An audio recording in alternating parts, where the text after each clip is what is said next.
So we started off our day by getting a nice breakfast at La Casa de Tío Güero. It was super good. Yeah, I really liked it. The handmade tortillas here in Oaxaca are some of the best that I've had in Mexico, and they really know how to make corn tortillas huge, which is just something you don't see all over the place. So I love that. And then we took a cab here to the biggest, or the stoutest tree in the world. So have you ever been to the Redwood Forest in California? Yes, I think so. Oh, have you? Yeah. Okay, I went as a kid. It's been a long, long time, but there's those giant redwoods there, and they're enormous. I remember having our family all holding hands, and we could only get around a small portion of the tree. Gracias.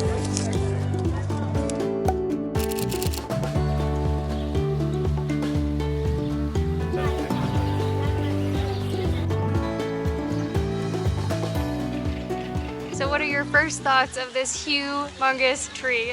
That it's humongous. Took the words right out of my mouth. This thing is huge. It's 46 feet across. That's just the trunk, not counting the branches.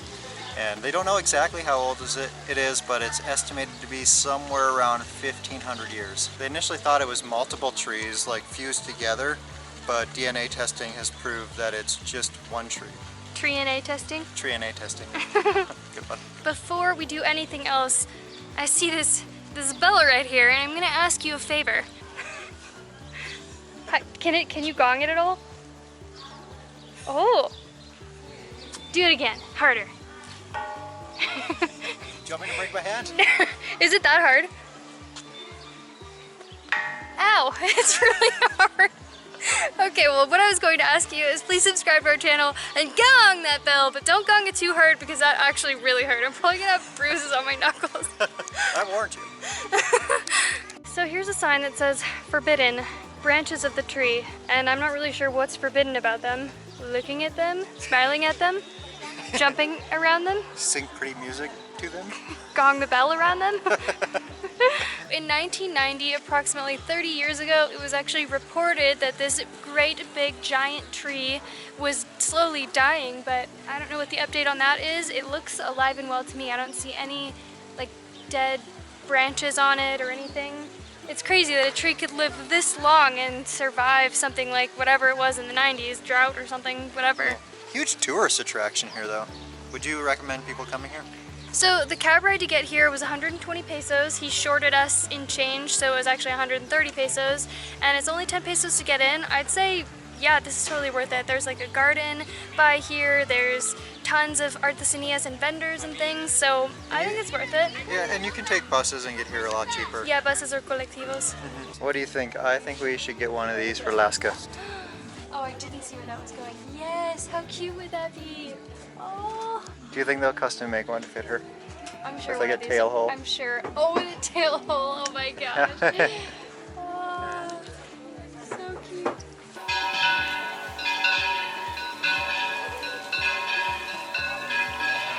Hey, are you behind me? What? Are you behind me? Am I behind you? Yeah. Yes? Okay, follow me.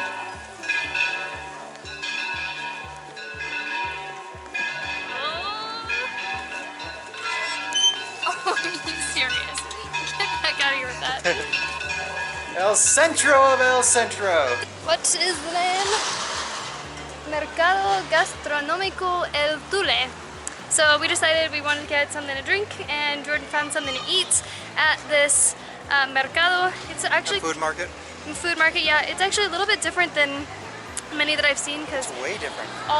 yeah, a little, I should say, super different. Because all the vendors are kind of along the outside here, so they each have their own stall, and they're selling various things like layudas and other food, boiling stuff that smells amazing. But I got pomegranate for 20 pesos with a little bit of lime on there. and I got just an orange juice for 25 pesos, and this is a pretty sizable glass of orange juice. Buenas tardes.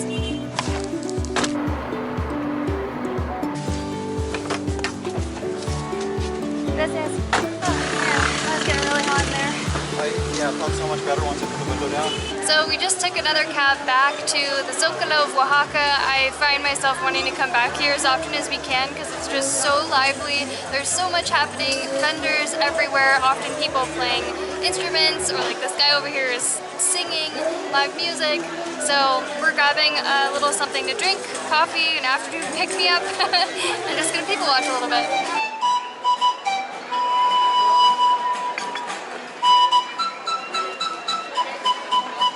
So it didn't take too long sitting at the Zocalo for us to be overly bombarded with all the vendors, and that does make sense. There's a lot more. It's the weekend, but now we're going back to our Airbnb to chill out for a little bit. It's getting pretty hot. We made the mistake of wearing pants because the weather is really, really hard to judge here. In the morning, it'll be freezing, so we think sweaters and pants, and then by this time, the afternoon, it's like 80 degrees, yeah. 80 degrees, and there's a decent amount of humidity, so it like soaks in the heat a little bit. One thing I have been enjoying while we're here is that because it's so walkable, we have been walking way more, which is a nice change because we're living... it's nice weather. And it's nice weather, yeah, because we're living in Quintana Roo, where it's like 500% humidity and ranging between 90 to 100. Well, maybe like 88 to really 95. Hot. It's really hot either way. Yeah, we never really walk anywhere when we're home.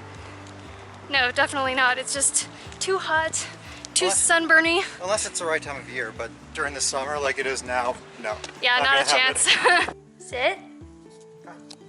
Sit. Sit. Okay. So we need your guys' help really quick. We're thinking of releasing this shirt in human sizes. This is a human size small.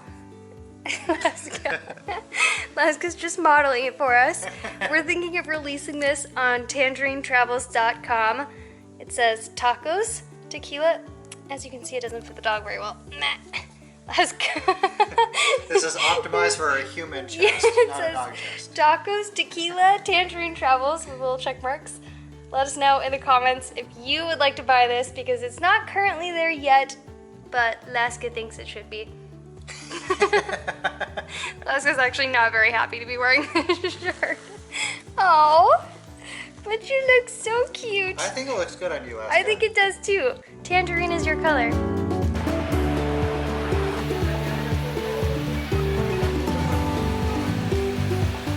We just got to this really cool place called Casa Taviche, and the prices seem really reasonable here, and the food presentation that we've seen, although we've not gotten ours, is outstanding, so I'm really excited for this.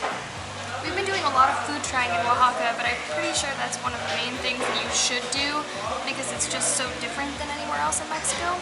¿El pollo? Para ella? Perdón, lo siento.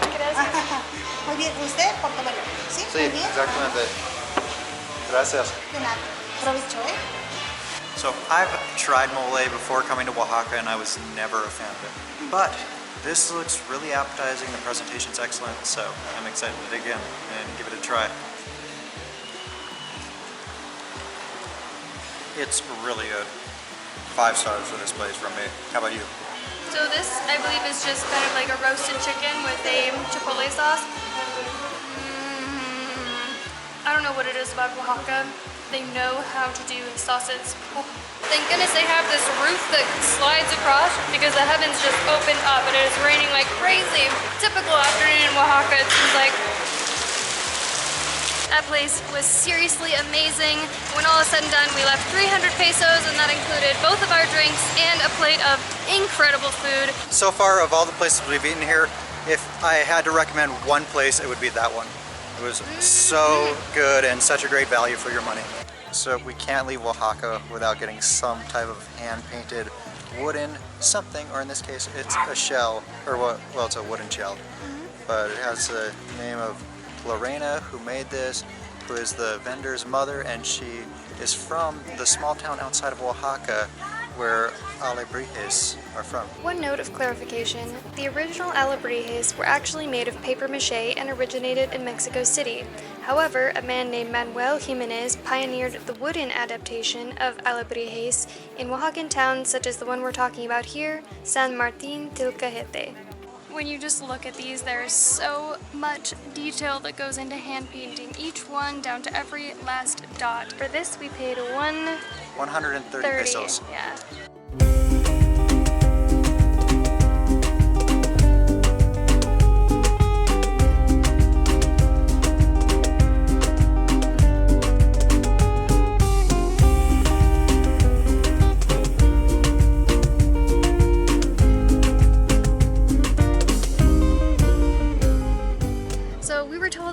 Yvette in Puerto Morelos that if there's one building that we must see while in Oaxaca City, it's the Templo de Santo Domingo. And the other day when we went, we were wearing shorts and it wasn't appropriate to go in. So we came back again and wow, I can totally see why this is a must see, especially the inside. There's just gold everywhere.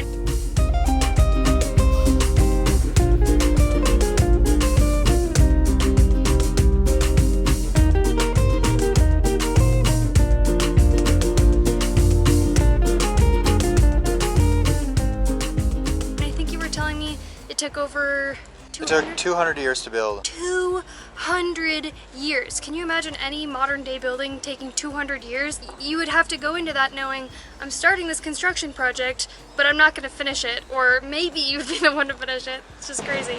I am sad to report that now it has almost been a full week for us here in Oaxaca, and I'm saying I'm sad because I don't want this week to be over. Today we basically spent the day doing all the things that we didn't yet have the chance to do throughout the week, and of course that's not even everything that we wanted to do this week, not even close. But I have a question for you, Jordan.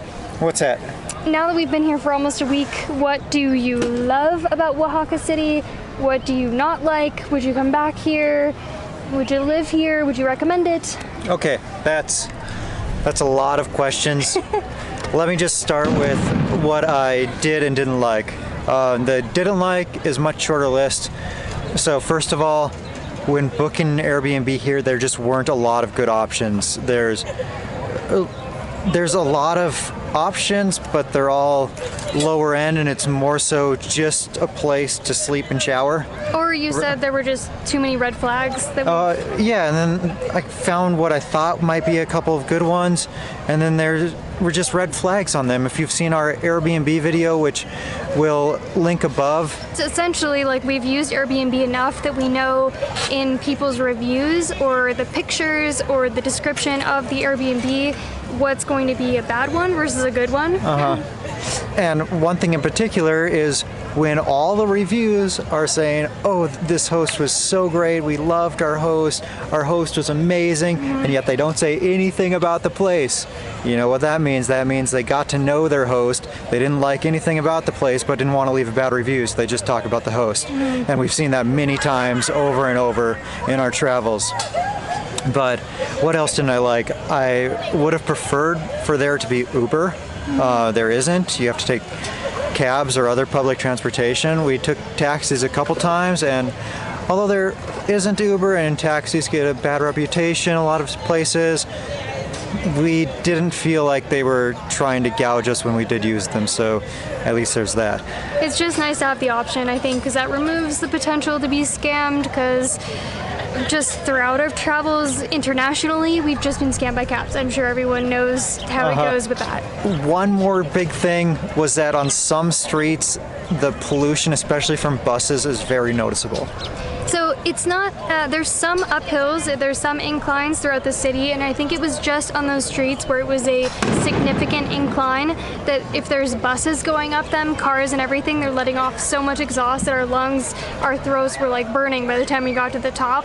So if you can avoid those streets, you'll probably be fine. And I think the fact that there's rain happening pretty much every day and tons of wind, it's sort of like cleans the air out, and of course there's tons of nature and green mountains around, and so that helps as well. What we did like? Where do we even begin? You were just mentioning nature. I love that there's so much nature around here, and the flight in, oh my gosh, so beautiful over the lush green mountains. And I really enjoyed the reprieve from the heat and humidity. Although it's probably considered humid here still, I don't feel it at all. But I thought the weather was really nice. It did rain pretty much every evening, but I still thought it was very nice. And what else did we like? I love that it was so walkable. Here, not only was it walkable in terms of like, we were staying pretty close to Centro, and I think maybe the most we had to walk was like 15 minutes to get to a restaurant that we wanted or a place that we wanted to go to. And if you're coming to Oaxaca City, which I highly recommend you do, this place is awesome, try to stay close or in Centro, because then you can walk everywhere, and I think we had a much better experience staying right by Centro than we would have otherwise. Yeah, I totally agree. How about, I'm gonna... Wait, walking streets. There's a walking street right here. That's one of the other things I like about it being walkable, that there's these really nice walking streets, and then... Walking street, I think there's one main one. If there's more than that, I don't think we found that. Okay, there's walking street, and then there's walking artesanías right here. Oh, I guess, yeah, this one by the Templo de Santo Domingo, but there's one major walking street. So what else did you like about it? The food, the culture, and I think saying the culture is so broad, but I think the culture embodies the food. Food is a huge part of Oaxaca. I was gonna say, you just said food and then moved on? No, I know, but the culture in terms of, there's like the indigenous culture, there's the artesanías, there's mezcal, there's the pottery, there's so many different facets of that. This could easily be an entire video or multiple videos on the culture of Oaxaca, but we, again, didn't even scratch the surface of it. So, but I love that. I think this is definitely one of the most culturally rich places we've ever visited, if not the most. Yeah, I've heard a lot of people say that Oaxaca is a cultural epicenter, or some other phrasing like that, of Mexico. And I can't disagree with that. Yeah. But you mentioned the food. The food's so good. I thought I hated mole, but it turns out here there's a whole bunch of different kinds of mole, and I love them all. They really know how to do not only that, but sauces in general. You loved yours. Yeah, I have a little bit of like riskiness going on with me because I'm highly allergic to sesame seeds, which are a big part of mole, and also onion. However, I made the sacrifice a few times so that I could try a little bit, and I don't even know what to say. This just... But you made the sacrifice to try onion. You're just too allergic to sesame seeds to try that. Sesame seeds are just out of the question, but yeah, some of the best sauces I've ever tried, and the tortillas too. Corn tortillas, they're usually not as big as they are here, so getting to try like layudas, which are just like gigantic corn tortillas, so amazing. They know how to do their food here, and I love that there were a lot of gluten-free options, even gluten-free options in the panaderia, and also you could eat cheap here, but there's also options for a really nice meal to go out and splurge without having to spend a ton of money. And that's another thing I liked about it, is it's reasonably affordable here. Yeah, we should have done a $10 challenge. We were going to, but right after you were like, my acid reflux stuff, the health issues that I've been dealing with is better, and I don't have to worry about sugar. I think you may have... I went a little overboard. I had a Coca-Cola, and that put me down the wrong path. Oh, just the Coca-Cola, not the 3 or 4 pastries in a day? Okay, maybe that too. Sorry, we're gonna have to just throw that out there. And how about the colorful facades?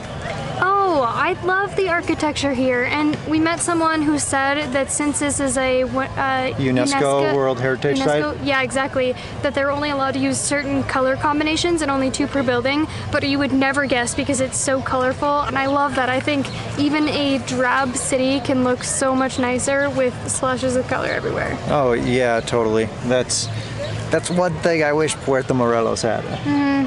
Well, after coming here, there's a lot of things I wish Puerto Morelos had, but maybe a topic for another video. Jumping back to one thing, artesanías, there's only been one place in Mexico, one other place that we've been to, where Maddie wanted to look at artesanías all day, every day, and that was in San Cristobal de las Casas, which has a lot of similarities to here in Oaxaca, but yeah, you wanted to look at them all the time. Well, okay, first of all, in my defense, no 2 are alike. Maybe some 2 are alike, but not many 2s. And it's interesting because there's a lot of similarities, like you said, between Chiapas and Oaxaca. There were some things like there's these hand-stitched like Fridas or hearts that we would ask, is this made here or is it made in Chiapas? And they would be like adamantly, this is made here in Oaxaca. And then other people would be like, this is made in Chiapas. Like this is ours. This is Chiapas. No, this is Oaxaca. So I don't know to get to the bottom of that. Who knows? But in any case, yeah, I can't get enough of looking at them because it just says there's so much personality. There's so much depth in the artesanías, and when people choose to dedicate their whole life and all their craft, their love, their heart goes into artesanías, I feel that. So I enjoy looking at all of that, and I feel like the more I look, the more I get out of it, and it makes me happy.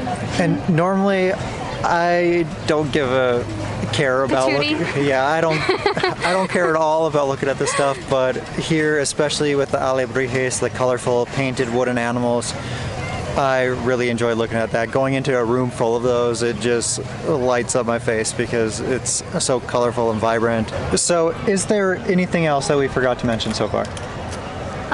Yes, the nightlife. We're not night people, but we did try to stay out a little bit late to experience some of it, and I have to be honest, I was not expecting there to be so much that happens at night. I mean, it is common that, Mexicans, they like eat dinner later and do a lot after dark because it's not as sunny, not as hot, etc., etc. But I wasn't expecting so much like clubs kind of opening up, as many eloteros and even an elotera as one could possibly imagine. There were so many, and it's comical how many eloteros there were. I'm not complaining, not even one little bit.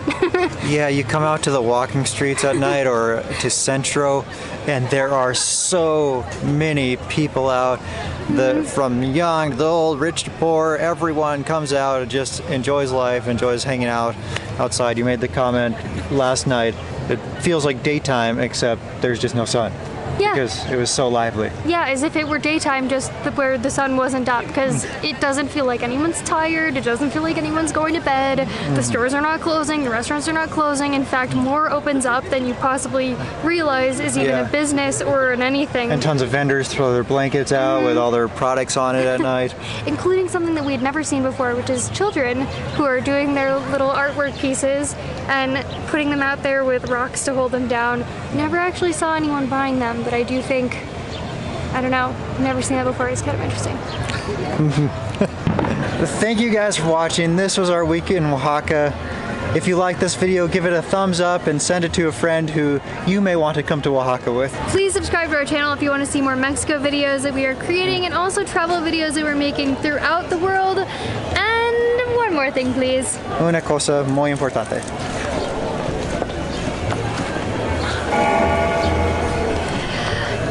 That bell to be notified when we put out our new videos. And we'll see you soon.